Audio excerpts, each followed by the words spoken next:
Hello दोस्तों, आप सभी का हमारे चैनल पर स्वागत है। दोस्तों, आज के टॉपिक में हम माइक्रोसॉफ्ट वर्ड को कंप्लीट देखने वाले हैं, जिसमें होम से लेकर व्यू और रिव्यू तक का पूरा सेक्शन कंप्लीट करेंगे। माइक्रोसॉफ्ट क्या है, माइक्रोसॉफ्ट का क्या इस्तेमाल होता है, माइक्रोसॉफ्ट को हम कहाँ इस्तेमाल करेंगे और इसके अलावा उसके जो भी टूल्स, कमांड्स और उसके अंदर जितने भी टैब्स हैं उन सारे टैब्स को भी यहाँ पे डिस्कस करने वाले हैं। सबसे पहला हिस्सा है कि माइक्रोसॉफ्ट वर्ड जो है वो किस काम में आता है। तो माइक्रोसॉफ्ट वर्ड या फिर एमएस वर्ड एक बहुत ही इम्पॉर्टेंट सॉफ्टवेयर है डेटा प्रोसेसिंग करने के लिए। अगर आप कोई डॉक्यूमेंट्स बनाते हो या डॉक्यूमेंट्स को एडिट करना है, उसकी फॉर्मेटिंग बदलनी है, तब हम माइक्रोसॉफ्ट वर्ड का इस्तेमाल करते हैं। Microsoft Word Microsoft office package का एक हिस्सा है। माइक्रोसॉफ्ट ऑफिस के अंदर कॉम्बिनेशन ऑफ सॉफ्टवेयर्स हैं, यानी माइक्रोसॉफ्ट ऑफिस एक पैकेज है जिसके अंदर Microsoft Word, Microsoft Excel, Microsoft PowerPoint, Microsoft access, ये सारे सॉफ्टवेयर उसी पैकेज के अंदर आते हैं। उनमें से एक सॉफ्टवेयर है माइक्रोसॉफ्ट वर्ड। सबसे पहले माइक्रोसॉफ्ट वर्ड क्या है? तो माइक्रोसॉफ्ट वर्ड एक वर्ड प्रोसेसिंग सॉफ्टवेयर है। इसका इस्तेमाल हम अलग अलग जगहों पे करते हैं। पहला, टेक्स्ट लिखना या टेक्स्ट को एडिट करना। दूसरा, जो भी हम डॉक्यूमेंट्स बनाते हैं उस डॉक्यूमेंट के अंदर फॉर्मेटिंग करना, जैसे टेक्स्ट की साइज छोटी बड़ी करना, उसका कलर चेंज करना, उसकी स्टाइल बदलना, ये सारी चीज़ें। दूसरा, किसी भी डॉक्यूमेंट्स के अंदर अगर आपको टेबल्स लेना है, इमेज डालना है, ग्राफ बनाना है, कोई चार्ट क्रिएट करना है तो भी इस्तेमाल कर सकते हैं। कोई लेटर बनाना है, कोई रिपोर्ट या बायोडेटा रिज्यूम बनाना है या कोई बुक्स तैयार करना है, तब भी माइक्रोसॉफ्ट का इस्तेमाल करते हैं। अब सबसे पहले वर्ड है कि माइक्रोसॉफ्ट वर्ड ओपन कैसे करेंगे। ओपन करने के कई तरीके हैं, तो मैं यहाँ पे आपको 3 अलग अलग तरीके बताऊंगा जिससे आप माइक्रोसॉफ्ट वर्ड को ओपन करेंगे। पहला तरीका, आप यहाँ स्टार्ट पे आइए, या फिर यहाँ पे अगर आप विंडोज 10 या उससे ऊपर का कोई ऑपरेटिंग सिस्टम यूज करते हैं तो यहाँ नीचे देखिए लिखा है टाइप हियर टू सर्च। बस आपको यहाँ पे वर्ड टाइप कर देना है। जैसे आप वर्ड टाइप करेंगे तो यहाँ ऊपर देखेंगे वर्ड की एप्लीकेशन आपको दिखाई देगी। आप यहाँ से उसे इंटर करके आप उसे ओपन कर सकते हैं। कुछ इस तरीके से आपको खुल के आ जाएगा। यहाँ पे जो आगे हिस्सा दिया हुआ है वो अब आपके टेम्पलेट्स हैं। आप इस ब्लैंक वाले पे क्लिक करके इसे ओपन कर सकते हैं। एक तरीका ये हो गया। दूसरा तरीका ये है कि अगर आप विंडोज के साथ में आर प्रेस करेंगे और यहाँ पे लिखिए बिन वर्ड। क्या लिखना आपको? बिन वर्ड, WINWORD। ये लिखने के बाद आपको बस ओके कर देना है। इससे भी आपका माइक्रोसॉफ्ट वर्ड ओपन हो जाएगा। ये रहा दूसरा तरीका। तीसरा तरीका, आप डेस्कटॉप पे जाइए, राइट क्लिक करके न्यू पे जाइए और यहाँ से माइक्रोसॉफ्ट वर्ड को ओपन कर सकते हैं। यहाँ पे क्लिक करेंगे तो माइक्रोसॉफ्ट की एक फाइल खुल जाएगी। अब इस फाइल पे डबल क्लिक करके भी आप माइक्रोसॉफ्ट वर्ड को खोल सकते हैं, कुछ इस तरीके से। तो 3 अलग अलग तरीके से आप माइक्रोसॉफ्ट वर्ड को ओपन कर सकते हैं। अब आते हैं माइक्रोसॉफ्ट वर्ड के बेसिक चीज़ों को अच्छे से समझने की कोशिश करेंगे। अभी जो मैं माइक्रोसॉफ्ट वर्ड यूज़ कर रहा हूँ बिल्कुल लेटेस्ट है, 365 है। तो अब सबसे पहले इसके इन्वायरमेंट की बात करते हैं कि ये किस तरीके से यूज़ होता है।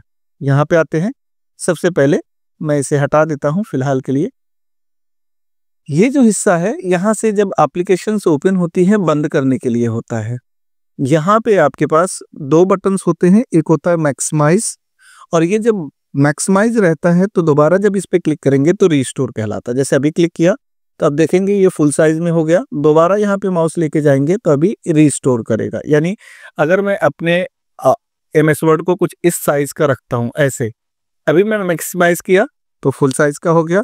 दोबारा जब मैं इस पे क्लिक करूंगा तो जितने ही साइज का मैंने सेट किया था उतनी साइज पे आएगा। यहाँ पे आप आएंगे तो यहाँ से आप अपने सॉफ्टवेयर को मिनिमाइज कर सकते हैं। जैसे यहाँ पे क्लिक करेंगे तो ये इस टास्क बार के ऊपर आ जाता है। यहाँ पे आप देखिए ये है हमारा टास्क बार। इस टास्क बार के ऊपर यहाँ पे हमारा माइक्रोसॉफ्ट वर्ड दिख रहा है। इसके बाद अगला हिस्सा आता है यहाँ पे। यहाँ से लेटेस्ट वर्जन में आप कोई भी चीज़ ढूंढ भी सकते हो। यहाँ पे क्लिक करके क्या सर्च करना है आप सर्च कर सकते हो, टेम्पलेट वगैरह। इसके बाजू में आएंगे तो जो भी डॉक्यूमेंट्स आपने खोल के रखा है उसका नाम आता है, और इसके बाजू में आपको क्विक एक्सेस टूल बार मिलता है। क्विक एक्सेस टूल बार एक इस तरीके का टूल बार है जिसके अंदर आप अपनी कमांड्स ऐड कर सकते हो। जैसे यहाँ से जो भी आप कमांड्स पे क्लिक करोगे वो आपके क्विक एक्सेस टूल बार में ऐड होता जाएगा कुछ इस तरीके से। और अगर आपको रिमूव करना है दोबारा उसी पे क्लिक करिए, वो रिमूव हो जाएगा। इसके बाजू में आएंगे तो यहाँ पे एक ऑटो सेव है। अगर आप ऑटो सेव पे क्लिक करते हैं तो जो भी डॉक्यूमेंट्स आप बनाएंगे वो डॉक्यूमेंट वन ड्राइव में जाकर सेव करता रहेगा। फिलहाल मैं इसे ऑफ रखता हूँ। इसके बाद यहाँ पे आएंगे तो ये सारे कहलाते हैं कमांड, जैसे home, insert, design, page layout, references, mailing, review, view, ये सारे हमारे क्या हैं, ये हमारे टैब कहलाते हैं। इसके अंदर जितने भी ऑप्शंस हैं ये सारे कमांड कहलाते हैं। और यहाँ से लेकर यहाँ तक का हिस्सा आपका रिबन कहलाता है। इसका एक कुछ एग्जांपल देता हूँ जिससे आप समझ सकें कि क्या रिबन है, क्या कहाँ पे क्या चीजें हैं। मैं अगर यहाँ पे क्लिक करता हूँ तो अभी जो दिख रहा है इसे कहते हैं टैब, जैसे होम, इंसर्ट, डिजाइन, लेआउट। और जैसे ही मैं यहाँ पे क्लिक करूंगा तो इसके अंदर के जितने भी ऑप्शंस है इन्हें हम कमांड कहते हैं। अब आते हैं सबसे पहले इस साइट में। अगर हमें कोई भी फाइल लेनी है तो यहाँ पे देखिए होम को आप इस तरीके से देख सकते हैं कि ये हमारा ब्लैंक है, यहाँ पे वेलकम दिया हुआ है, इसमें सिंगल स्पेस है। इसी तरीके से अलग अलग हमारे पास टेम्पलेट अवेलेबल हैं। अगर हम न्यू पे जाते हैं तो हम कोई नई फाइल खोल सकते हैं और नीचे बहुत सारे टेम्पलेट्स बने हैं, इन टेम्पलेट्स को भी हम इस्तेमाल कर सकते हैं। कोई भी टेम्पलेट्स आप अगर यूज करना चाहते हैं तो यूज कर सकते हैं, क्योंकि ये सारे टेम्पलेट्स प्रीडिफाइन क्रिएट हैं और इनमें आप चेंजेस कर सकते हैं। ओपन पे अगर आप क्लिक करते हैं तो आपके पास यहाँ पे वो पिन है जो आपने अभी रिसेंटली यूज किया होगा, और यहाँ पे है तो वन ड्राइव से ले सकते हैं, सिस्टम के अंदर जाकर ले सकते हैं, एड ए प्लेस से ले सकते हैं, या फिर ब्राउज करके कहाँ पे रखे हैं पेन ड्राइव वगैरह के अंदर तो यहाँ से ले सकते हैं। यहाँ से आपके पास अगर कोई एड ऑन करना है, कोई नई चीजें ऐड करनी है तो आप यहाँ पे स्टोर पे जाके यहाँ से बहुत सारे एड ऑन आते हैं, आप एड ऑन कर सकते हैं। फिलहाल हमें एड ऑन नहीं करना है, सिर्फ मैं यहाँ पे चीज़ों को दिखा देता हूँ। अब आप नीचे आएंगे तो इन्फो पे जा सकते हैं। इन्फो के अंदर देखिए कोई फाइल अपलोड करना है तो आप यहाँ से क्लिक कर सकते हैं, शेयर करना तो यहाँ से, इसका पथ कॉपी करना तो यहाँ से, लोकल पथ कॉपी करना यहाँ से, लोकेशन ओपन करना है तो आप डायरेक्टली जहाँ पे भी फाइल खोले होंगे वहीं पे डायरेक्टली जाके खोल देगा। ये सिर्फ 365 में है, 2007 या 2013 या 16 में भी अवेलेबल नहीं है। अगर आप अपने डॉक्यूमेंट में कोई प्रोटेक्शन डालना चाहते हो तो यहाँ से आप प्रोटेक्शन डाल सकते हो। यहाँ से कोई प्रॉब्लम है इंस्पेक्ट करना चाहते हो तो इंस्पेक्ट कर सकते हो, और यहाँ से अपने डॉक्यूमेंट्स के जो अनसेव्ड फाइल होती है उसे यहाँ से रिकवर कर सकते हो। इसके बाद जब भी आपको अपने डॉक्यूमेंट्स को फर्स्ट टाइम किसी नाम से सेव करना है तो आपको सेव पे जाकर सेव करना है। अगर उसी फाइल को किसी और नाम से या किसी और लोकेशन पे रखना है तो आप सेव एज पे जा सकते हो। प्रिंट करने के लिए आप प्रिंट पे जाकर यहाँ से प्रिंट का ऑप्शन एक्टिवेट कर सकते हो, जिसके अंदर कितनी कॉपी चाहिए यहाँ पे सेट कर सकते हैं। यहाँ से पीडीएफ में चाहिए या अलग अलग वर्जन यहाँ दिया हुआ है वो ले सकते हैं। सारे पेजेस चाहिए या फिर हमें अलग अलग पेजेस चाहिए वो भी हम सेट कर सकते हैं। क्लाब्स के अंदर भी हम 1 2 3 1 2 3 या फिर इस तरीके से कि एक ही कॉपी 3 बार आए वो भी ले सकते हैं। पेज का ओरिएंटेशन यहीं से सेट कर सकते हैं कि पेज पोर्ट्रेट होगा, लैंडस्केप होगा, और उसके नीचे दे सकते हैं कि हमें नॉर्मल में चाहिए, नैरो में चाहिए, ये इसका मार्जिन सेट कर सकते हैं। यहाँ से पेज के पर साइज पे चाहिए, 2 पेज पर शीट चाहिए, 4 पेज पर शीट चाहिए, 6 पेज पर शीट चाहिए, ये सारा हमारा प्रिंट का हिस्सा है। अगर हम यहाँ पे शेयर पे क्लिक करते हैं तो हमारे पास वन ड्राइव का ऑप्शन आ जाता है जिसमें हम पीडीएफ में शेयर कर सकते हैं। यहाँ से आप इंपोर्ट कर सकते हैं जिसके लिए आप पीडीएफ में कन्वर्ट कर सकते हैं। इसके नीचे अगर आप जाएंगे तो क्लोज कर सकते हैं और मोर ऑप्शन पे जाकर यहाँ से काफ़ी कुछ ऑप्शंस एक्टिवेट कर सकते हैं वर्ड ऑप्शन में। इसको हम आगे डिस्कस करने वाले हैं। अब सबसे पहला पार्ट ये हो गया कि हमने इन सारी चीज़ों के बारे में जानकारी ले ली। अब दूसरा हिस्सा हमारा जो है वो ये है कि माइक्रोसॉफ्ट वर्ड में टाइप करना है और इंटर कर देना है। कोई भी डॉक्यूमेंट्स आपको अगर बनाना है तो उसका सही तरीका क्या है, आप एग्जाम्पल के तौर पे मैंने यहाँ पे लिखा IT इन्फोटेक एजुकेशन सेंटर। अब अगर मैं इंटर करता हूं तो ये मुझे नीचे लेके आएगा। अगर मैं बैक स्पेस दबाता हूं तो जहां पे था वहां पे पहुंचा देगा। दोबारा बैक स्पेस दबाऊंगा तो एक एक कैरेक्टर को रिमूव करेगा। एंटर करते हुए नीचे जा सकता हूं। सिंपल। अगर आपके पास कोई कंटेंट नहीं है और आप माइक्रोसॉफ्ट वर्ड से कंटेंट लेना चाहते हैं तो आपके लिए कुछ कोड हैं, उनको आपको लिखना पड़ेगा। जैसे सबसे पहले अगर आप लिखते हैं equal to RAND, bracket open and close कर देते हैं, तो RAND एक फंक्शन है जो प्रीडिफाइंड फंक्शन है, पहले से बना हुआ है। अगर आप एंटर करेंगे तो आप देखेंगे कि आपके डॉक्यूमेंट्स में 5 पैराग्राफ ऑटोमेटिक लिख के आ गया। आप काउंट कर सकते हैं, 1 2 3 4 5। दूसरा इसमें जो कॉमन चीज है वो है हर पैराग्राफ सिर्फ 3-3 लाइन का ही है। तो रैंड फंक्शन का इस्तेमाल करके आप इस तरीके से ऑटोमेटिक पैराग्राफ ले सकते हैं। अब सवाल यह है कि अगर हम अपने पैराग्राफ की संख्या बढ़ाना चाहते हैं या कम करना चाहते हैं, क्या ये पॉसिबिलिटी है कि हम अपने पैराग्राफ की संख्या बढ़ा सकें या घटा सकें? तो इसकी भी पॉसिबिलिटी यहीं पे है। अगर आप देखेंगे इक्वल टू RAND और यहाँ पे जो ब्रैकेट ओपन एंड क्लोज किया गया है, इसके बीच में अगर आप कोई नंबर डालते हैं, जैसे मैंने इस बार डाल दिया 6 और बाहर आकर इंटर करता हूं, तो आप देखेंगे इस बार 6 पैराग्राफ आपके सामने आएगा, 1 2 3 4 5 6। इट मीन्स हम अपनी संख्या बढ़ा सकते हैं। हमें जितने भी पैराग्राफ चाहिए उसके लिए हम क्या कर सकते हैं, यहाँ इक्वल टू RAND के अंदर उतने नंबर डाल देंगे, उससे हमारा नंबर ऑफ पैराग्राफ आ जाएगा। अब दूसरा सवाल है कि क्या हम नंबर ऑफ लाइंस, यानी पैराग्राफ के अंदर जो नंबर ऑफ लाइंस थी जिसमें हमारी संख्या आ रही थी 3, क्या उसकी संख्या को भी बढ़ाया जा सकता है? तो आंसर है हाँ।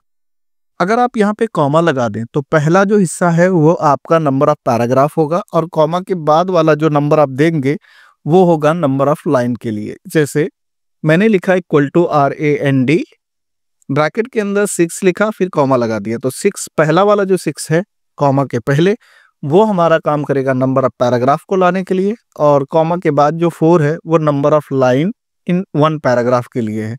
अब बाहर आकर आप जब इंटर करेंगे तो आप देखेंगे कि हर पैराग्राफ में 4-4 लाइन का हो गया, जैसे 1 2 3 4, 1 2 3 4, और पैराग्राफ काउंट करेंगे तो 6 पैराग्राफ आएगा। अब नेक्स्ट सवाल ये है कि अगर हम ये तय करें कि हमारे पास माइक्रोसॉफ्ट वर्ड में कितने पैराग्राफ लिए जा सकते हैं मैक्सिमम, तो मैक्सिमम लेने के लिए हम क्या करते हैं, यहाँ पे 100 पैराग्राफ डालते हैं और ब्रैकेट क्लोज करके एंटर कर देते हैं। अभी हमें आइडिया नहीं कि कितने पैराग्राफ आएगा, ऐसे एज्यूम करके चलते हैं। तो जैसे मैंने एंटर किया तो आप देखेंगे यहाँ पे काफ़ी कुछ लाइंस लिख के आ गई है। अब हमें नहीं पता कि कितनी लाइंस लिख के आई हुई है, मैं इसे छोटा कर देता हूँ तो 7 पेज के आसपास 8-9 पेज में अप्रॉक्सीमेट लिख के आ गया है, लेकिन हमें ये नहीं पता है कि इसमें कितने पैराग्राफ हैं।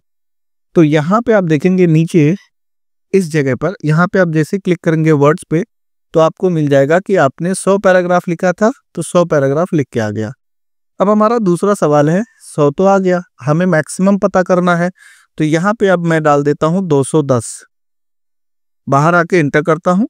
इस बार 18 पेज पे लिख के आ गया, उसके पहले 9 पेज पे लिख के आया था। यहाँ पे फिर से वर्ड्स पे क्लिक करेंगे तो जो मैक्सिमम साइज है, अगर आप यहाँ पे ध्यान दें, मैं थोड़ा जूम कर देता हूँ, इस जगह पर आप ध्यान दें तो आपको कितना मिल रहा है, 200 पैराग्राफ। यानी टोटल जो पैराग्राफ की संख्या है एक बार में आप 200 ले सकते हैं। वर्ड्स की बात करें तो 9560 हो सकता है।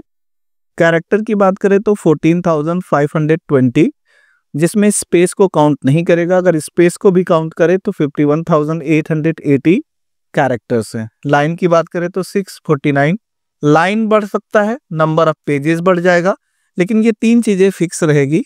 यानी आपके पास टोटल वर्ड्स 9560 ही आएगा और 42,520 आपका पैराग्राफ होगा, जिसमें स्पेस को काउंट नहीं करेंगे। अगर स्पेस को भी काउंट करते हैं तो 51,880 आएगा। अब अगले हिस्से पे आते हैं जिसमें हम और चीजों को जानेंगे। सबसे पहला पार्ट ये कि हमने ये देख लिया कि कैसे नंबर ऑफ लाइंस बढ़ाते हैं या नंबर ऑफ पैराग्राफ बढ़ाते हैं। अब इन सारी लाइंस और पैराग्राफ के ऊपर अगर हमें इन फॉर्मेटिंग का इस्तेमाल करना है तो क्या करेंगे, जैसे यहाँ पे देखिए जो इंटरफेस है उस इंटरफेस को हमने देख लिया। अब सबसे पहले क्विक एक्सेस टूल बार देखा, उसके बाद हमने रिबन को देखा, टैब को देखा, वर्क एरिया यानी ये एरिया जहाँ पे हम काम करें वो वर्क एरिया है। स्टेटस बार आपको दिखाता हूँ, ये जो पट्टी दिख रही है आपको नीचे जहाँ पे मेरा माउस है, ये आपका स्टेटस बार है। तो यहाँ से आप स्टेटस बार पता कर सकते हैं। इसके बाद आता है कि उसके जो मेन टैब हैं जिसमें होम टैब। अब होम टैब में अगर आप ध्यान से देखेंगे इस जगह की बात हो रही है। तो इस जगह को फिलहाल के लिए 3 हिस्सों में बांटा गया है। ऐसे देखेंगे तो ये 4 या 5 हिस्से में आ गया, क्योंकि अभी जो हम लेटेस्ट वर्जन यूज कर रहे हैं इसमें मैंने एक एड ऑन लिया हुआ है, एक वॉइस टू टेक्स्ट लिया हुआ है, तो ये 2 एक्स्ट्रा आ गए हैं। नॉर्मली क्या रहता है, क्लिपबोर्ड रहता है, फॉन्ट रहता है, पैराग्राफ रहता है और स्टाइल और एडिटिंग रहता है। बट यहाँ पे 2 एड ऑन मैंने किया हुआ है, उसकी वजह से 2 और ग्रुप मेरे पास बन के आ गए हैं। अब सबसे पहला हिस्सा जो है वो है क्लिपबोर्ड। क्लिपबोर्ड के अंदर 4 ऑप्शंस दिए हुए हैं, cut, copy, paste and format painter. Cut and copy ये दोनों हिस्सों पे आप देखेंगे तो अभी हाईलाइट नहीं कर रहा है। मैं अब जरा जूम करके आपको दिखा देता हूं ताकि थोड़ा सा आपको दिखाई दे। मैं यहाँ की बात कर रहा हूं, इस जगह की। तो यहाँ पे आप देखेंगे कट, कॉपी, पेस्ट एंड यहाँ पे दे रहा है फॉर्मेट पेंटर। कट का मतलब ये होता है कि आपको जो भी हिस्सा रिमूव करना है या एक जगह से हटाना है, उसके लिए सबसे मेन चीज है सिलेक्शन करना। आपको सिस्टम को इंस्ट्रक्शन देना पड़ेगा कि किस हिस्से को रिमूव करना है या कट करना है। फॉर एग्जाम्पल, अगर हम यहाँ पे इस पूरे पैराग्राफ को सिलेक्ट करते हैं और यहाँ पे आकर क्लिक करते हैं, तो ये क्या कह रहा है, remove the selection and put it on the clipboard. जैसे हम यहाँ पे क्लिक करेंगे तो उतना हिस्सा वहां से हट गया। अब जहां भी आपको वो कट की गई चीज को रखना है, जैसे मुझे वो पैराग्राफ यहाँ रखना है, तो मैं आकर पेस्ट पे क्लिक कर दूंगा, तो जितना भी मैंने कट किया था वो सारा हिस्सा यहाँ पे आके पेस्ट हो गया।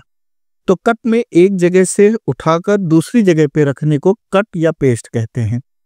मैं इसे थोड़ा सा कलर कर देता हूं, उसका रीजन ये है कि आपको दिखा सकूं कि ये मल्टीपल टाइम कैसे होगा।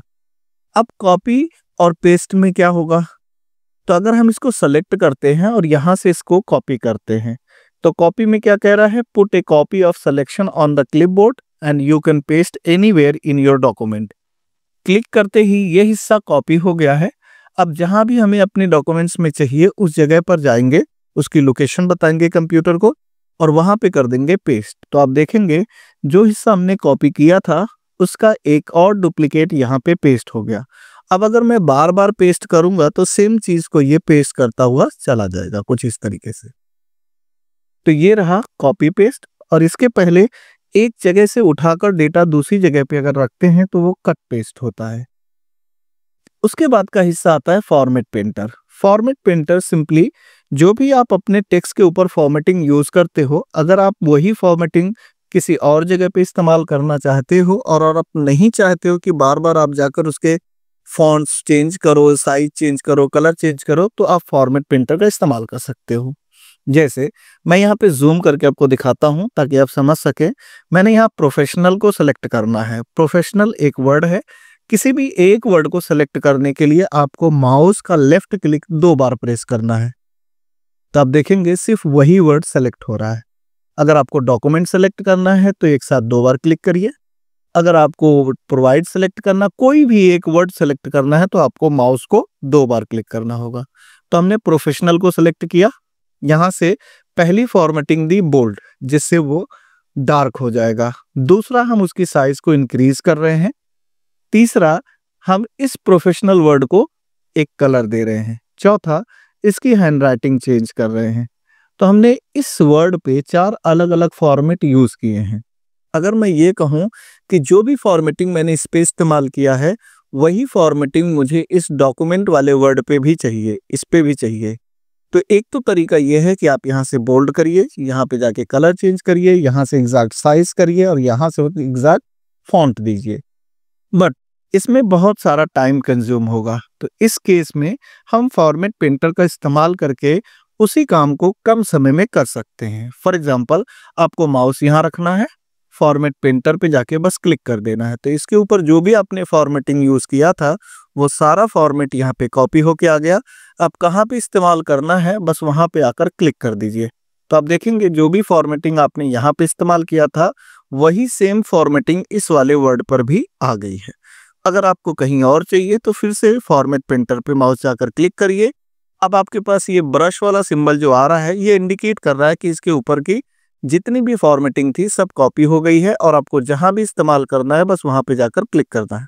आप चाहें तो पूरी की पूरी लाइन को भी फॉर्मेट कर सकते हैं या पैराग्राफ को भी फॉर्मेट कर सकते हैं। अब आते हैं अगले हिस्से पे जहां पे है फॉन्ट। फॉन्ट के अंदर क्या क्या चीजें अवेलेबल है, पहले एक एक करके देखते हैं। बी वर्ड का मतलब होता है बोल्ड, तो जो भी आप वर्ड या लाइन या पैराग्राफ सेलेक्ट करेंगे उसे ये डार्क कर देता है।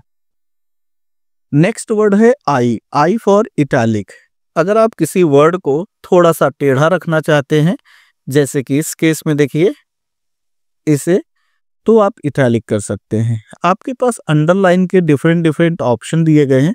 अगर आप अंडरलाइन यानी इस टेक्स्ट के नीचे लाइन लेना चाहते हैं, वो सिंगल हो सकती है, डबल हो सकती है या थिक अंडरलाइन हो सकती है, तो यहाँ पे अंडरलाइन की स्टाइल दी गई है। कौन से स्टाइल में अंडरलाइन चाहिए वो आप सेट कर सकते हो। सबसे ऊपर जो अंडरलाइन दी गई है उसे कहते हैं सिंपल अंडरलाइन। उसके नीचे दिया गया है डबल अंडरलाइन, उसके नीचे है थिक अंडरलाइन और उसके बाद है डॉटेड अंडरलाइन, उसके नीचे है डॉट डैश अंडरलाइन और उसके नीचे दी गई है dot dot dash underline, web underline. अगर आप चाहते हैं कि इनमें से कोई भी अंडरलाइन यूज करना तो बस उस पर क्लिक करिए। अंडरलाइन पे भी अगर आपको कलर चाहिए तो आप यहाँ पे आकर देखिए अंडरलाइन कलर दिया गया है, यहाँ से आप कलर सेट कर सकते हैं।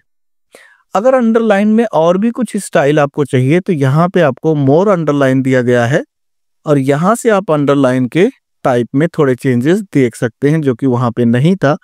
इस तरीके की अंडरलाइन भी आप इस्तेमाल कर सकते हैं। इसके बाद आता है ए, इसको बोलते हैं स्ट्राइक थ्रो। स्ट्राइक थ्रो को बहुत सिंपल तरीके से अगर समझना है तो ये समझिए कि आपने जितना भी हिस्सा सेलेक्ट किए रहेंगे उसके बीचों बीच एक लाइन अगर आपको ड्रॉ करना है, एक लाइन लेके आनी है, तो आप स्ट्राइक थ्रो पे क्लिक कर सकते हैं इस तरीके से। इसे हटाने का भी यही तरीका है कि दोबारा इसी पे क्लिक कर देंगे तो हट जाएगा और ऐड करने का तरीका है उसी पे क्लिक कर देंगे तो ऐड हो जाएगा। इसके बाद आता है आपका subscript and superscript. Subscript and superscript अगर आप नॉर्मली देखें तो ये ज्यादातर फिजिक्स, केमिस्ट्री, मैथ्स इन सब में इस्तेमाल किया गया या डेट के साथ भी हम इस्तेमाल करते हैं। इसमें क्या होता है कि जो सबस्क्रिप्ट है इसकी खासियत यह है कि जो सेलेक्टेड पार्ट रहेगा उसको छोटा करके नीचे कर देता है। फॉर एग्जाम्पल मैं किसी एक यहाँ के टेक्स्ट को थोड़ा सा बड़ा करके आपको दिखाता हूं ताकि आप यहाँ देख सके।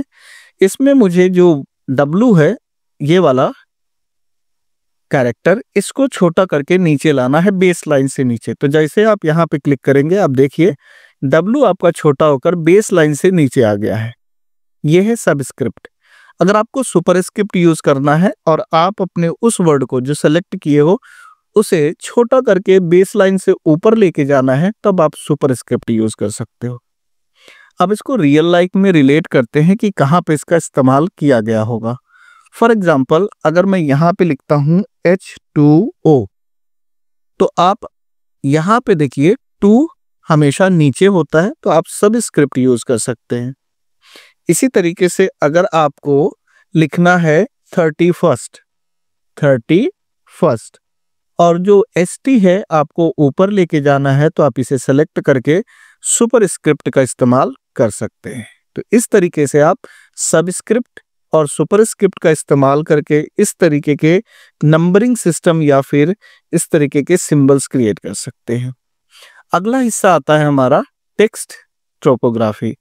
इसमें जो भी आप टेक्स्ट सेलेक्ट करोगे, फॉर एग्जांपल मेरा ये टेक्स्ट है, मैं इसकी स्टाइल बदलना चाहता हूं तो मैं टेक्स्ट ट्रोपोग्राफी पे जाकर यहाँ से कोई भी एक स्टाइल ले सकता हूं। जैसे मैंने ये लिया और जैसे ही क्लिक करूंगा इसके ऊपर अप्लाई हो जाएगा। इसके नीचे आप आएंगे तो आउटलाइन पे भी आप कलर दे सकते हैं जैसा कि दिख रहा होगा। आप शेडो देना चाहते हैं तो आप शेडो दे सकते हैं। आप रिफ्लेक्शन दिखाना चाहते हैं तो रिफ्लेक्शन दिखा सकते हैं। ग्लो ऐड करना चाहते हैं तो ग्लो ऐड कर सकते हैं। नंबरिंग से रिलेटेड पार्ट है वो भी कर सकते हैं या फिर लाइटनेस कम और ज्यादा करना है तो वो भी यहाँ पे अवेलेबल है। इसके बाद का हिस्सा आता है, इसे कहते हैं हाइलाइटर कलर। जितना हिस्सा आप सेलेक्ट करेंगे उतने पे ही खाली कलर आएगा। जैसे हमने यहाँ से लेकर यहाँ तक सेलेक्ट किया और यहाँ पे हाइलाइटर कलर से कोई भी कलर जब चूज कर रहे हैं तो जितना हिस्सा हमारा सेलेक्टेड है सिर्फ उतने पे ही कलर आ रहा होगा। इसके बाद का हिस्सा है फॉन्ट कलर या टेक्स्ट कलर। अगर आप किसी टेक्स्ट को कलर में देखना चाहते हो या करना चाहते हो तो फॉन्ट कलर पे जाओ और जो भी कलर आपको चाहिए वो कलर यहाँ से चूज कर सकते हैं। इसके बाद अगले हिस्से पे आएंगे यहाँ ऊपर, तो इसे लिखा है क्लियर ऑल फॉर्मेटिंग। ध्यान रहे कि फॉर्मेट हमेशा टेक्स्ट के ऊपर अप्लाई होता है, टेक्स्ट के पीछे नहीं अप्लाई होता है। फॉर एग्जांपल, अगर मैं इन तीनों को सेलेक्ट करता हूं और कहता हूं कि इसके ऊपर जो भी मैंने अभी फॉर्मेटिंग यानी बदलाव किए वो सारे बदलाव हट जाने चाहिए, तो मैंने यहाँ पे क्लिक किया और जैसे यहाँ पे क्लिक किया आप देखेंगे यहाँ पे जो बदलाव हमने किया था वो चेंज हो गया, यहाँ पे जो बदलाव किया था वो चेंज हो गया। लेकिन अब देखेंगे ये जो हाइलाइटर कलर था वो जैसा था वैसा ही है। क्यों? क्योंकि हाइलाइटर कलर आपके टेक्स्ट के ऊपर ना लगते हुए टेक्स्ट के पीछे लगा हुआ है, तो इसने पीछे यानी बैकग्राउंड पे कलर हुआ है, ना कि टेक्स्ट पे कलर है। टेक्स्ट तो अभी भी ब्लैक कलर का है, तो ये फॉर्मेटिंग के अंदर नहीं आता है। इसके बाद आएंगे यहाँ पे, इसे कहते हैं चेंज केस।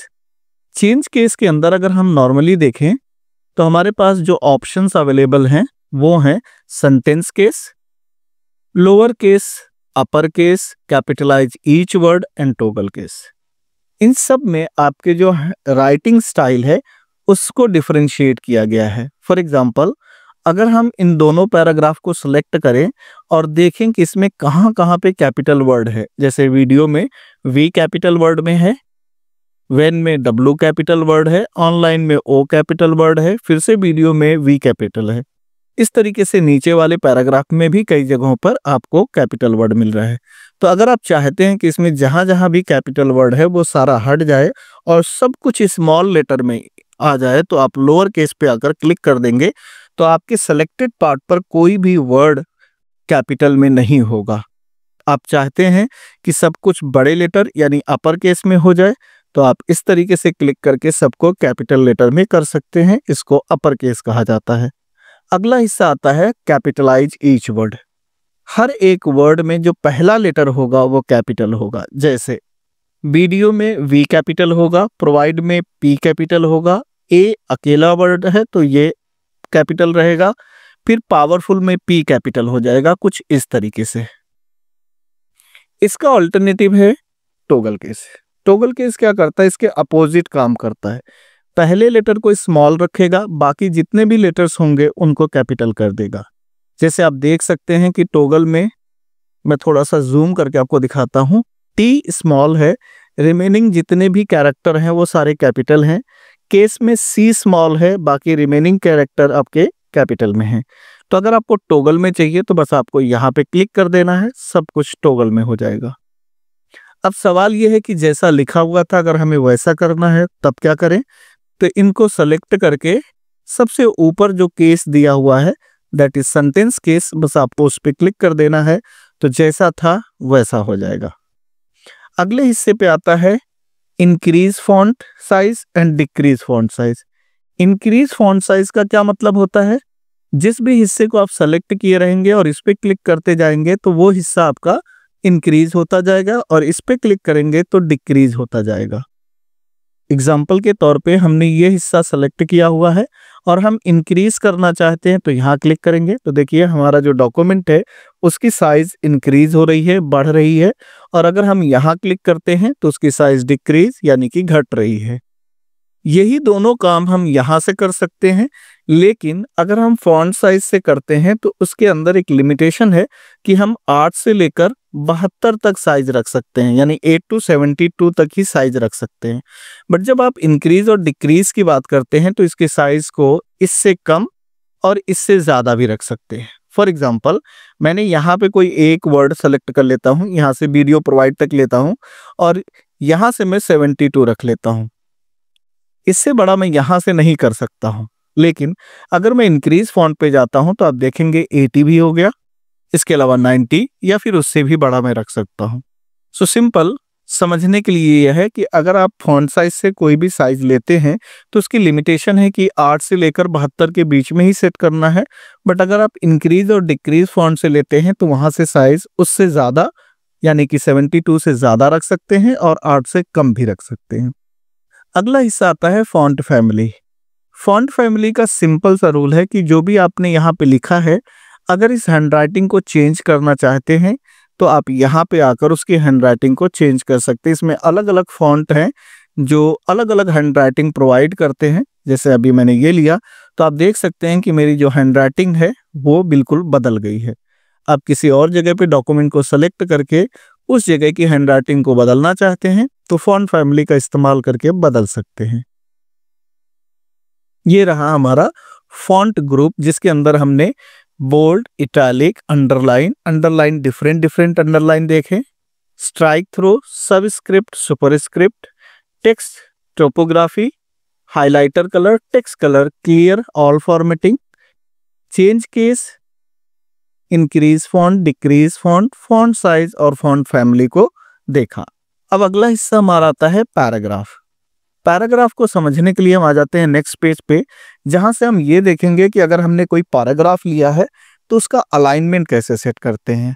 किसी भी पेज में 3 अलाइनमेंट कम से कम हो सकते हैं। जैसे इस पेज में लेफ्ट अलाइनमेंट ये हिस्सा है, सेंटर अलाइनमेंट ये हिस्सा है और राइट अलाइनमेंट ये हिस्सा है। अब इसका एक एग्जांपल लेते हैं। यहाँ पे रीडिंग लिखा हुआ है। अगर मैं इस रीडिंग वाले वर्ड को इस पेज के बीचों बीच लाना चाहता हूं तो इसका एक तरीका तो ये है कि मैं स्पेस बार को प्रेस करते हुए इस तरीके से जा सकता हूं। दूसरा तरीका यह है कि मैं कीबोर्ड से टैब बटन प्रेस करते हुए जा सकता हूं। और तीसरा तरीका यह है कि मैं एक ही बार यहाँ पे क्लिक करके सेंटर ले सकता हूं। अगर आपको राइट में चाहिए तो यहाँ पे राइट अलाइनमेंट सेट कर सकते हैं, लेफ्ट में चाहिए तो आप लेफ्ट अलाइनमेंट सेट कर सकते हैं। उसके बाद आता है जस्टिफाई।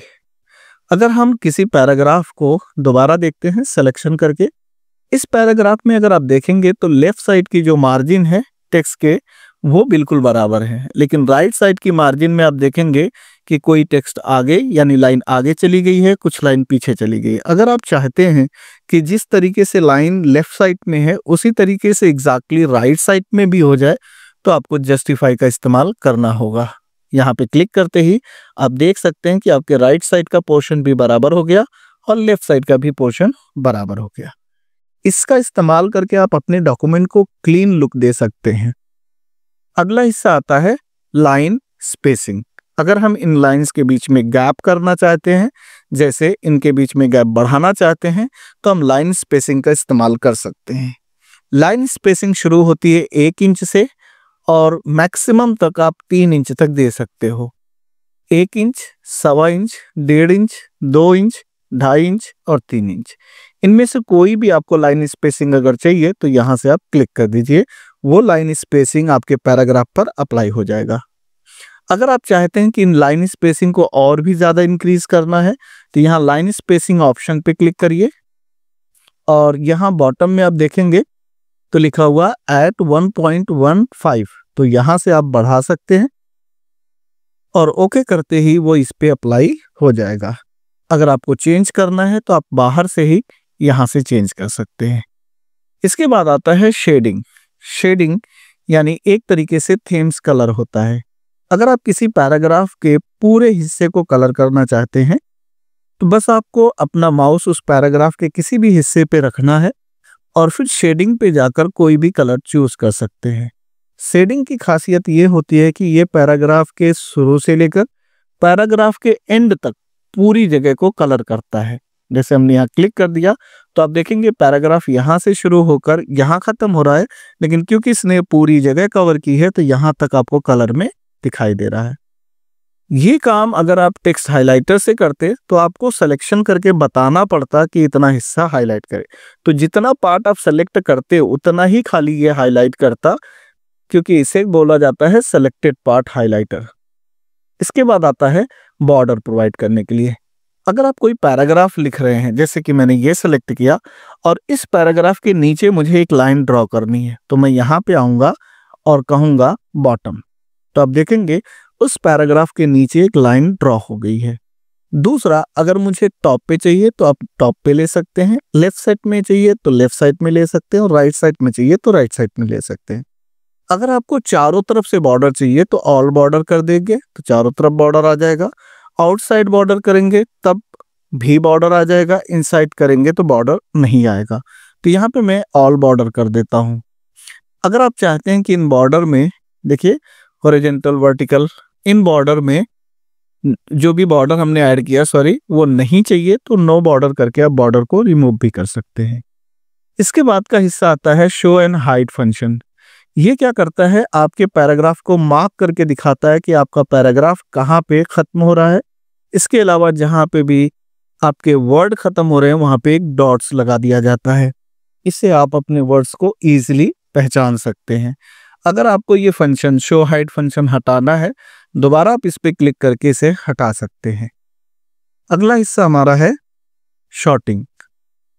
इसको और सिंप्लीफाई करते हैं कि शॉर्टिंग किस तरीके से यूज किया जाता होगा। तो हम आ जाते हैं नए डॉक्यूमेंट्स पर यहाँ पे।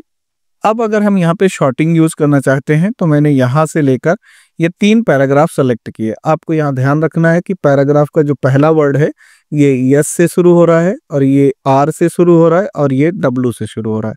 तो हमने सेलेक्टेड पैराग्राफ को शॉर्ट करना है असेंडिंग में या डिसेंडिंग में।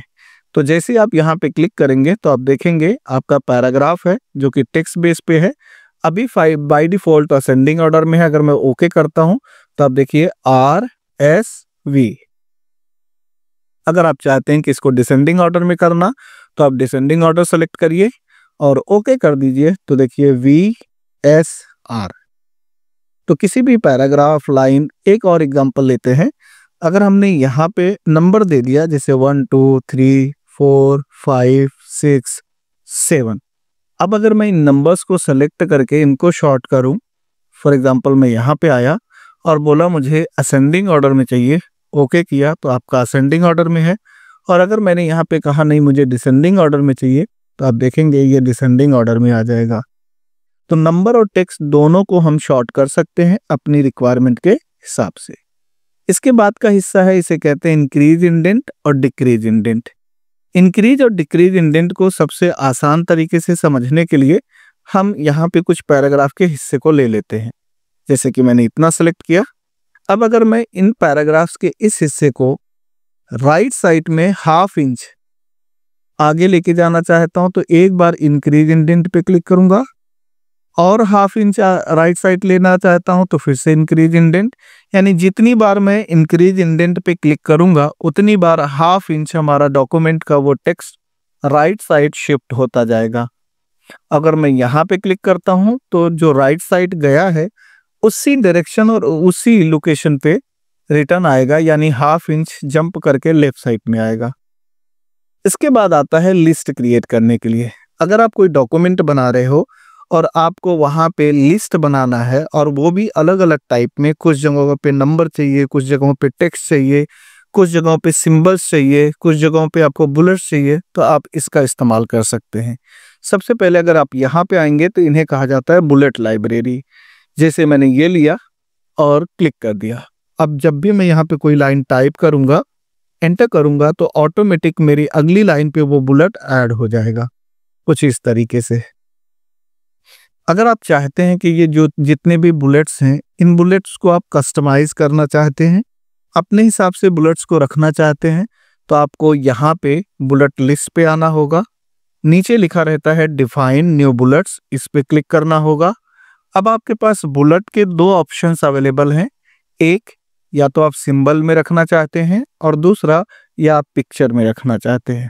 अगर आप सिंबल में रखना चाहते हैं तो बस आपको यहाँ क्लिक करना होगा। आपके पास बहुत सारे सिंबल्स आ जाएंगे। जैसे मैं ले रहा हूँ ये और यहाँ से कर दे रहा हूँ ओके। अब देखेंगे ओके करके तो जो हमने बुलेट्स अभी ऐड किया, कस्टमाइज किया, वो बुलेट सेलेक्टेड पार्ट पे अप्लाई हो गया है। इसके अलावा एक और चीज़ अगर आप ध्यान से देखेंगे, जब मैंने यहाँ से डिफाइन न्यू बुलेट किया था तो यहाँ पे एक पिक्चर का भी ऑप्शन था।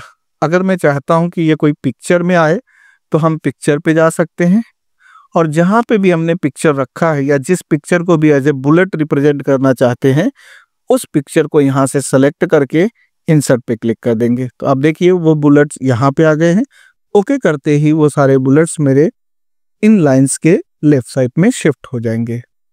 दूसरा हिस्सा ये है कि अगर हमें कोई नंबर चाहिए जैसे कि 1 2 3 4 5 6 इस तरीके से, या फिर ABCD में या फिर रोमन में, ये जो 3 ऑप्शंस आपको सामने दिख रहे हैं, 3 या 4 ऑप्शंस, ये बाय डिफॉल्ट रहते हैं। लेकिन इसमें भी आपके पास ऑप्शंस है कि अगर आप चाहते हैं कि इसे और अच्छे से कस्टमाइज करें तो आपको डिफाइन न्यू फॉर्मेट पे जाना होगा और यहाँ से आपके पास अलग अलग फॉर्मेट मिलेगा जिसका आप इस्तेमाल कर सकते हैं। जैसे मैं चाहता हूं कि जो मेरा नंबर लिस्ट आए वो आए first, second, third, fourth, fifth, six. तो मैंने इसे सेलेक्ट किया। नाउ यहाँ पे ओके करेंगे तो आप देखिए first, second, third, fourth, fifth, इस तरीके से आपकी नंबरिंग हो रही है। अगर आप चाहते हैं कि इसमें इस तरीके से नहीं बल्कि ये हेडिंग 1, हेडिंग 2, आर्टिकल 1, आर्टिकल 2 कुछ इस तरीके से दिखाई दे तो आप इसे इस्तेमाल करिए। अब देखिएगा तो यहाँ पे लिख के आ रहा article 1, article 2, article 3, article 4, article 5, या फिर आप इसे हेडिंग की तरह रिप्रेजेंट करना चाहते हैं तो ये हेडिंग आपको यहाँ पे दिखाई देगा। यहाँ देख सकते हैं कि हेडिंग 1 सेलेक्टेड है अभी। अगर इसको हटाना है तो आपके पास ऑप्शन होता है नन, आप यहाँ पे क्लिक करेंगे, ये हट जाएगा। और नॉर्मल टेक्स्ट करना है तो आपको यहाँ नॉर्मल पे आकर क्लिक करना होगा। तो ये रहा पैराग्राफ, जिसमें हमने पैराग्राफ के सबसे पहले अलाइनमेंट सेट किया, लेफ्ट अलाइनमेंट, सेंटर अलाइनमेंट और राइट अलाइनमेंट। उसके बाद हमने अपने पैराग्राफ में जस्टिफिकेशन यानी जस्टिफाई यूज किया, जिसमें लेफ्ट साइड और राइट साइड के दोनों हिस्से बराबर किए गए क्लीन डॉक्यूमेंट बनाने के लिए। हम अगर लाइन के बीच में स्पेस चाहते हैं तो लाइन स्पेसिंग का इस्तेमाल कर सकते हैं। अगर हम कहीं पे भी अपने पैराग्राफ पे या लाइंस पे फिल कलर देना चाहते हैं तो शेडिंग का इस्तेमाल कर सकते हैं। और अगर हमें अपने लाइन या पैराग्राफ के नीचे या ऊपर कोई आउटलाइन या बॉर्डर देना है तो हम यहाँ से बॉर्डर का इस्तेमाल कर सकते हैं। इस हिस्से से आप अपने पैराग्राफ को देख सकते हो कि आपका पैराग्राफ कहाँ से शुरू हो रहा है और कहाँ पे खत्म हो रहा है, कौन सा वर्ड कहाँ पे है, उनको ये दिखाता है। शॉर्टिंग के अंदर आप दोनों तरीके से शॉर्टिंग कर सकते हो, टेक्स्ट बेस पे भी और नंबर बेस पे भी। इसकी जो भी शॉर्टिंग होती है वो होती है असेंडिंग टू डिसेंडिंग। यहाँ से हम इंडेंट का इस्तेमाल करके अपने टेक्स्ट को लेफ्ट साइड से राइट साइड और राइट साइड से लेफ्ट साइड 0.5 इंच कर सकते हैं और ये हमारे नंबर बनाने के लिए या फिर लिस्ट क्रिएट करने के काम में आते हैं। पहला वाला जो हिस्सा है ये अनऑर्डर लिस्ट भी कह सकते हैं, जिसमें कोई ऑर्डर नहीं रहता है बल्कि आप उसमें कोई सिंबल या कोई बुलेट का इस्तेमाल करते हैं। दूसरा कहलाता है अनऑर्डर ऑर्डर लिस्ट, जिसमें आप 1 2 3 4 1 2 3 4 या फिर 1 2 3 4 के अलावा का खा गा बहुत सारे ऑप्शंस हैं, उनका इस्तेमाल कर सकते हैं। इसे हम मल्टी लेबल लिस्ट भी कह सकते हैं, एक के अंदर दूसरा, दूसरे के अंदर तीसरा, तीसरे के अंदर चौथा, वो भी आप यहाँ पे ऐड कर सकते हैं। तो ये रहा हमारा पैराग्राफ। अब अगला हिस्सा आता है जहां पे लिखा है स्टाइल। अगर हम यहाँ पे स्टाइल की बात करें तो जो भी पैराग्राफ का हिस्सा आप सेलेक्ट करेंगे, जैसे कि मैंने इतना सेलेक्ट किया और मैं इसकी स्टाइल बदलना चाहता हूँ, फॉर एग्जांपल इनके बीच में जो स्पेस है वो खत्म करना चाहता हूँ, तो मैं यहाँ नो स्पेस पे क्लिक कर दूंगा तो बीच में जो भी स्पेस रहा होगा वो सारा हट जाएगा। अगर मैं फिर इसको हेडिंग कर दूंगा तो ये हेडिंग की तरह ट्रीट होगा। हेडिंग 1 की जगह पे हेडिंग 2 करूंगा तो हेडिंग 2 यानी हेडिंग 1 सबसे बड़ी साइज को रिप्रेजेंट करता है, हेडिंग 2 उससे छोटा होता है और ये हेडिंग 6 से लेकर 6 तक होता है। टाइटल उससे भी बड़ा रहेगा। तो यहाँ पे आपके पास डिफरेंट स्टाइल है। जो भी स्टाइल आपको अपने डॉक्यूमेंट्स पे ऐड करना है वो स्टाइल पे जाकर बस क्लिक कर देना है, वो स्टाइल आपके डॉक्यूमेंट पे सेलेक्टेड पार्ट पर ऐड हो जाएगी। इसके बाद आता है नेक्स्ट सेक्शन जिसका नाम है एडिटिंग। अगर एडिटिंग की बात करें तो हमारे पास इस सेलेक्टेड पार्ट या पूरे डॉक्यूमेंट्स में कोई कैरेक्टर, वर्ड या फिर पूरा का पूरा पैराग्राफ भी बदला जा सकता है और फाइंड आउट भी किया जा सकता है। फॉर एग्जांपल मुझे यहाँ पे सेलेक्ट करके फाइंड करना है और फाइंड करना है कैन। तो इस पूरे पार्ट पे जहां जहां पे भी कैन होगा वहां पे आप देख सकते हैं इस तरीके से हमें हाईलाइट करके दे रहा है। अगर मुझे इन वर्ड्स को, कैन को किसी और वर्ड में कन्वर्ट करना है तो हम रिप्लेस पे जाएंगे और रिप्लेस के अंदर यहाँ पे आता है रिप्लेस विथ। फाइंड क्या फाइंड करना था, कैन, और कैन की जगह पे क्या रखना है वो यहाँ पे रिप्लेस कर सकते हैं। तो जैसे मैंने कहा कैन की जगह पे हमें IT इन्फोटेक चाहिए।